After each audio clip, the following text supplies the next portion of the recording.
They didn't stop him because he did something wrong. They stopped him because of how he looked. No warning, no explanation, just a pause, and a stare that quietly said, "You don't belong here." Profiling doesn't shout. It doesn't always come with anger. Sometimes it comes calmly, politely, wrapped in rules and procedure. But its message is always the same. We have already decided who you are. In the modern world, profiling is invisible, but everywhere. At airports, on streets, in offices, in classrooms. It follows people into stores, into online spaces, into their own minds. And the most painful part, most of the time, it happens before a word is spoken. A face becomes a threat. An accent becomes suspicion.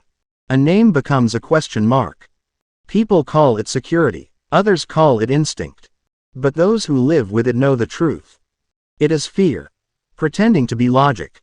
There are people who learn early how to survive profiling. They learn how to dress carefully, how to walk slowly, how to keep their hands visible, how to speak softly, even when they are innocent. Not because they are guilty, but because they are aware. Awareness becomes a second skin.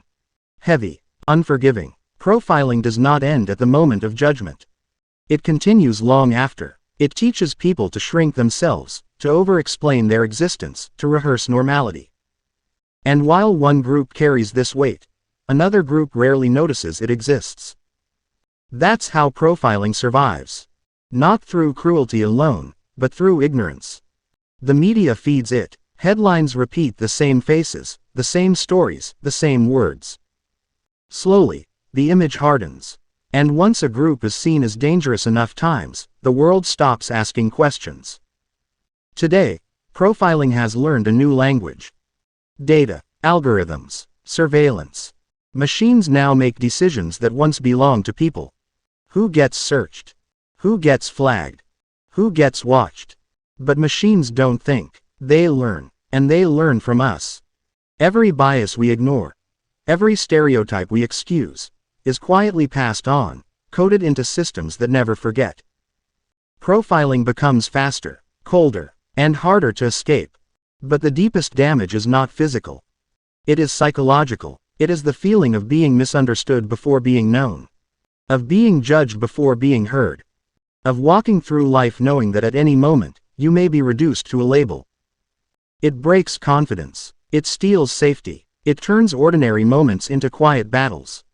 Yet, profiling depends on one fragile thing. Silence. And silence can be broken.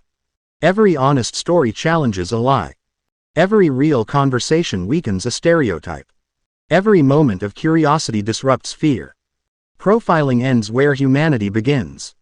Because no algorithm can measure dignity. No label can capture complexity.